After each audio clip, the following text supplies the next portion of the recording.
कई बार लोगों के मन में ये प्रश्न होता है कि श्रमण कौन बन सकता है, भिक्षु कौन बन सकता है, कौन श्रमण बनने के योग्य है।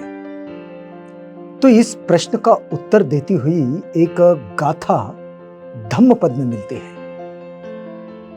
इसमें तथागत कहते हैं, अपंग पीचे सहितं भासमानो धम्मस्स होति अनुधम्मचारी रागं च दोषं च पहाय मोहं समप्प जानो सुवि मुक्त चित्तो अनुपादियानो इधवा हुरंगवा स भागवा सामग्य जस्स होती। इस गाथा का भावार्थ यह है कि जो व्यक्ति थोड़ा ही धर्म ग्रंथ पढ़े लेकिन राग, द्वेष और मोह को त्याग कर सही तरीके से अपना जीवन बिताए तो वो ही सच्चे अर्थों में श्रमण कहलाता है। बड़ी सरल और सहज व्याख्या तथागत बुद्ध ने दी है और उन्होंने ये बता दिया कि श्रमण किसे कहा जा सकता है, बौद्ध भिक्षु कौन बन सकता है, कौन हो सकता है।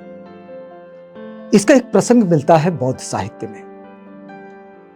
ये जो बात हम आपको बताने जा रहे हैं यह है श्रावस्ती की। एक बार देखिएगा कि श्रावस्ती में दो बड़े अच्छे मित्र थे, दोनों में घनिष्ठ मित्रता थी। हुआ यूं कि इन दोनों मित्रों ने तथागत बुद्ध के संघ में भिक्षु बनकर प्रवेश कर लिया। वैसे वे पहले से ही उपासक जरूर थे। उपासक का मतलब हुआ तथागत बुद्ध के वचनों को अपने जीवन में अंगीकार करने वाले, उनको मानने वाले। अब उनमें से एक भिक्षु, दोनों भिक्षु बने, तो उनमें से एक भिक्षु बड़े ध्यान से तथागत बुद्ध के उपदेशों को सुनता था। धीरे धीरे उसने अपने इंद्रियों को संयत किया, उन्हें आसक्तियों से बाहर कर दिया, मतलब उसकी कामनाएं समाप्त हो गई और लगभग 5 वर्षों तक वो कठिन साधना करता रहा। और ये कठिन साधना करने के बाद उसने तथागत बुद्ध से निवेदन किया, भंते भगवान, मैंने जो प्रव्रज्या ग्रहण की ये बहुत ज्यादा उम्र होने के बाद, यानी कि उम्र बढ़ने के बाद मैंने संन्यास लिया है, तो अब मेरी याददाश्त और भी कमजोर हो गई है और इसलिए अब मैं ग्रंथों में जो कुछ लिखा है उसे याद नहीं रख पाता हूं। लेकिन मैं पूरी लगन के साथ और एकाग्रता के साथ ध्यान की साधना अब मैं जरूर करूंगा। इसके आगे मैं ध्यान की साधना करूंगा लेकिन ग्रंथों को नहीं पढ़ पाऊंगा क्योंकि वो ध्यान में रख नहीं पाता। अब ये सुनकर तथागत बुद्ध ने उसे ध्यान की सारी विधियां समझाई और भिक्षु पूरी लगन से साधना में जुट गया। समय बीतता गया और कुछ समय बाद उसने अरहत्व को प्राप्त कर लिया, यानी कि मुक्ति की वो उच्चतम अवस्था जहां किसी तरह का कोई आसक्ति बचती नहीं है, स्वार्थपूर्ण आकांक्षाएं बचती नहीं है। लेकिन दूसरे भिक्षु ने यह निश्चय किया कि वो ग्रंथों को याद करके उपदेश देगा।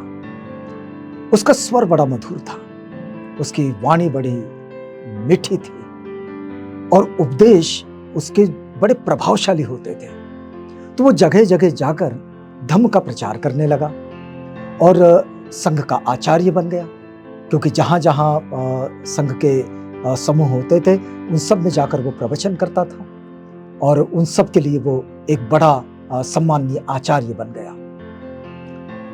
तथागत बुद्ध के संघ में 2 प्रकार के भिक्षु हुआ करते थे। एक तो वे जो तथागत बुद्ध के उपदेशों को बहुत अच्छे से याद कर लेते थे और बड़े प्रभावशाली भाषण देते थे। आज भी ऐसे लोग मिलते हैं, लेकिन उनकी बातों को नए जो भिक्षु होते हैं वो ठीक से समझ नहीं पाते थे। कभी कभी ये भाषा भी बड़ी कठिन होती थी और शायद उनका समझाने का तरीका सही न रहा हो, लेकिन उनकी वाणी जो थी बड़ी वो मीठी थी अब ये भिक्षु अपनी विद्वत्ता तो दिखा देते हैं, लेकिन ध्यान या मुक्ति की दिशा में बहुत आगे नहीं बढ़ते थे। दूसरे भिक्षु वो थे जो साधना में लगे रहते थे, जो अपने आप पर बड़ा काम करते थे, अपने आचरण के प्रति बड़े जागरूक हुआ करते थे, धम्म का पालन करते रहते थे और अपने अनुभव से मुक्ति की ओर बढ़ते रहते थे। ऐसे लोग आज भी हैं। पर जब बहस होती थी तो विद्वान भिक्षुओं की वाणी के जाल में ये फंस जाते थे और चुप हो जाते थे, क्योंकि ये उस तरह के वाणी में निपुण नहीं हुआ करते थे। अब तथागत बुद्ध के सामने ये दोनों बातें थी। तथागत बुद्ध ये सब जानते थे, इसलिए एक दिन उन्होंने धम्म सभा में ये बात समझाई कि जो व्यक्ति केवल ग्रंथों को रट लेता है लेकिन जीवन में उस पर अमल नहीं करता, वो ऐसा ही है जैसे कोई केवल गाय चराता हो। गाय चराने वाले को हम देखते हैं, जो केवल गाय चराता हो तो उसे ना दूध मिलता है, ना मक्खन मिलता है, ना घी मिलता है। वो केवल गायों की गिनती करता रह जाता है। उसे केवल गायों की गिनती करने का काम आता है और वो गायों को चराता रहता है। लेकिन जो थोड़े ग्रंथ ही याद करता है परंतु उन पर अमल करता है, उसको आचरण में लाता है, उन थोड़ी थोड़ी छोटी छोटी चीजों को वो अंगीकार करता है, वो बिल्कुल ऐसा ही है जैसे खुद गायों का मालिक। उसे दूध मिलता है, दही मिलता है, मक्खन मिलता है, घी मिलता है, सब कुछ मिलता है। वो असली लाभ उठाता है और वही सच्चा शर्मन भी होता है। तो तथागत बुद्ध की ये जो शिक्षाएं हैं, यहां तो बात उन्होंने पूरी कर दी, लेकिन ये जो शिक्षाएं हैं ये केवल प्राचीन भारत तक सीमित इनको नहीं किया जा सकता। ये शिक्षाएं आज भी उतनी ही सार्थक है और आवश्यक भी है जितनी तब थी। ये शिक्षाएं आज के समय में भी उतनी ही प्रासंगिक है जितनी वो उस वक्त थी। जैसे कि श्रमण का अधिकारी कौन, ये कथा जो दो भिक्षुओं की जीवन दिशा को हमारे सामने खड़ा करती है और इसके माध्यम से ये बोध कराती है कि आधुनिक युग की सबसे बड़ी चुनौतियां, जैसे कि ज्ञान बनाम अनुभव, हर तरफ दिखाई देगा आपको। जानकारी बनाम व्यवहार,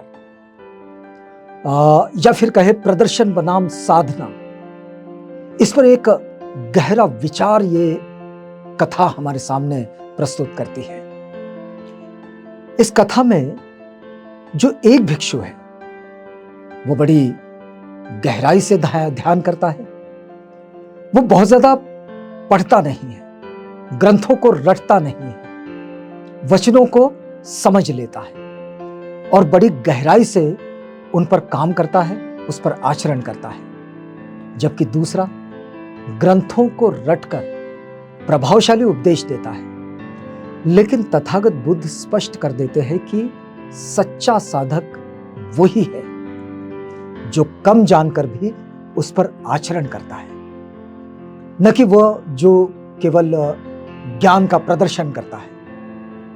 ये आज के समय में ये जो हम शिक्षा देखते हैं, इस शिक्षा का अर्थ देखिएगा, बहुत हद तक ये केवल सूचनाएं इकट्ठे करने का माध्यम रह गया है। आज की जो शिक्षा है उसमें से सूचनाएं बहुत ज्यादा इकट्ठा हो जाती है। विद्यार्थी परीक्षा पास करने के लिए पूरे पाठ्यक्रम को रट लेते हैं, लेकिन व्यवहार में उन मूल्यों और ज्ञान का उपयोग बहुत कम कर पाते हैं, क्योंकि वो शिक्षा व्यावहारिक जीवन में उनसे जुड़ती हुई दिखाई नहीं देती। आज भी हम देखते हैं कि अभी के करिकुलम में, अभी के पाठ्यक्रम में, स्कूली शिक्षा में, कॉलेजों में नैतिक शिक्षा तो दी जाती है, लेकिन कई मामलों में वह केवल किताबों तक सीमित रह जाती है। और इस संदर्भ में तथागत बुद्ध की ये जो शिक्षा है ये बड़ी ही प्रासंगिक हो जाती है। तथागत बड़े स्पष्ट रूप से कहते हैं कि सिर्फ पढ़ना या बोलना ही काफी नहीं है, जीवन में उस ज्ञान को जीना जरूरी है। वो हमारे जीवन में उतरे और हम जो कुछ करते हैं उसका प्रतिबिंब तो हमारे आचरण में दिखाई देता है, वो हमारे आसपास छलक ही जाता है। तो जीवन में उस ज्ञान को जीना जरूरी है। और ये शिक्षा हमें बताती है कि चरित्र और कर्म अंकों और डिग्रियों से कहीं अधिक मूल्यवान होता है। इसलिए चरित्र को और अपने कर्म को, मतलब अपने एक्शन को बहुत ज्यादा संयमित रखना चाहिए।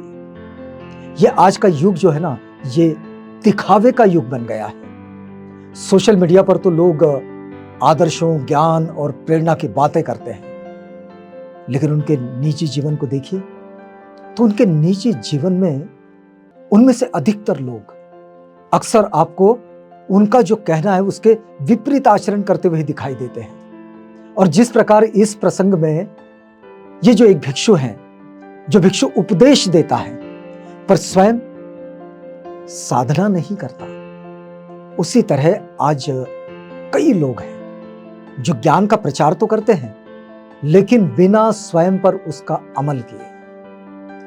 तो तथागत बुद्ध की ये जो कथा है, जो उन्होंने उन भिक्षुओं को बताई, जो दो भिक्षुओं के अंतर को समझाती है, जो बताती है कि श्रमण कैसा हो, श्रमण कौन हो सकता है, तो ये कथा हमें आंतरिक सच्चाई की ओर ले जाती है और यह संदेश देती है कि जो व्यक्ति अपने जीवन में सत्य, प्रेम, संयम और ध्यान का अभ्यास करता है, वही व्यक्ति वास्तव में तथागत बुद्ध की राह पर है, यानी कि धम्म की राह पर है। उनकी शिक्षाओं को उसने अपने जीवन में अंगीकार कर लिया है और उसके आचरण में वो दिखाई देती है, वैसा वो आचरण भी करता है। ये वर्तमान समय में चाहे वो समाज कार्य हो, राजनीति हो, शिक्षा हो, धर्म, या फिर ये आज की कारपोरेट दुनिया, हर क्षेत्र में नेतृत्व की तो आवश्यकता होती ही है। लीडरशिप, ये नाम आज की दुनिया में बड़ा प्रचलित भी है। तो ये जो नेतृत्व की आवश्यकता होती है, लेकिन इन क्षेत्रों में जो नेतृत्व करने वाले लोग हैं, क्या वे अपने जीवन से कोई उदाहरण भी प्रस्तुत कर पाते हैं? उनके जीवन से भी तो कोई उदाहरण आना चाहिए उस नेतृत्व का। यदि ऐसा है तो उनका कार्य सार्थक होगा, वरना सब निरर्थक है। तथागत बुद्ध ये स्पष्ट कर देते हैं कि केवल ज्ञानी कहलाने से कोई श्रमण नहीं बनता। उसी प्रकार आज का यदि सच्चा नेता देखा जाए तो नेता वही है जो अपने मूल्यों पर चलता है, न कि केवल भाषण देता है। यह कथा जो तथागत बुद्ध ने बताई, इसमें पहला भिक्षु जो साधना करता है वह नेतृत्व का मौन उदाहरण प्रस्तुत करता है, क्योंकि उसके आचरण में वो दिखाई देता है। वो संयम, वो आत्मसंतुलन, वो प्रेम, वो मैत्री की भावना, ये सब उसके नेतृत्व में आते हैं, जो स्वयं में बदलाव लाकर समाज को प्रेरित करते हैं। ये आज की दुनिया जो है, इस दुनिया में बहुत से लोग, अब बहुत आयत में उन लोगों को देख सकते हैं जो तनाव में, भ्रम में और जीवन की अनिश्चितता से जूझ रहे हैं। वो किताबों और भाषण में खो जाते हैं। ये जो उनके आदर्श जो है वो किताबों में और भाषणों में मिलते हैं और बहुत आयत में मिलते हैं। अब वो जो भ्रम और जीवन, तनाव में जीवन जी रहे, उनके लिए किताबों और भाषण से बहुत कुछ चीजें मिल भी सकती है, लेकिन भीतर की शांति जिसको वे तलाशते हैं वो नहीं मिलती। तथागत बुद्ध की ये जो कथा है, ये हमें स्वमूल्यांकन के लिए प्रेरित करती है। आत्मचिंतन, यह हमें बुलाती है आत्मचिंतन की ओर। यह हमें सिखाती है कि अगर हम थोड़े से ज्ञान को भी गहराई से आत्मसात कर लें, उसे अपने जीवन में उतार लें, तो वो हमें मानसिक शांति दे सकता है। हम आज देखते हैं कि लोग पूजा, व्रत और तीर्थ यात्राएं करते हैं, लेकिन ये पूजा, व्रत और तीर्थ यात्राएं करते हुए लोग भी अपने भीतर के बदलाव पर कम ही ध्यान देते हैं।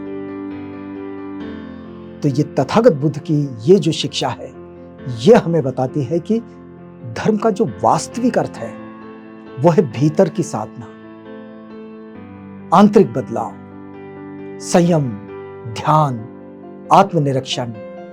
धर्म की सार्थकता आचरण से सिद्ध होती है, क्योंकि हमारा जो आचरण है वही प्रतिबिंबित भी होता है हमारे आसपास में। जैसे कि तथागत कहते हैं कि शील की जो सुगंध है वो 10 दिशाओं में फैलती है। तो ये धर्म की सार्थकता जो आचरण से सिद्ध होती है, ये उपदेश या परंपराओं के निर्वहन से बहुत कम सिद्ध होगी। और इसलिए श्रमण का अधिकारी कौन, ये कथा एक समयहीन सत्य को उजागर करती है। मतलब जो समयातीत है, कालातीत है, हर काल में ये लागू होती है कि ज्ञान तब तक अधूरा है जब तक वह आचरण में न उतरे। आज की ये जो दुनिया है, इस दुनिया में जहां बातें ज्यादा हैं और कर्म बहुत कम हो गए हैं, ये शिक्षा हमें याद दिलाती है कि असली मूल्य अभ्यास, अनुभूति, आत्मचिंतन और साधना का है। तथागत बुद्ध का संदेश आज के हर विद्यार्थी, शिक्षक, नेता, धर्मगुरु या फिर आम नागरिक, इन सब के लिए एक प्रकाश स्तंभ जैसा है। जब हम कम बोलकर ज्यादा करने लगेंगे तो यही है सच्चा बौद्धिक और आध्यात्मिक विकास।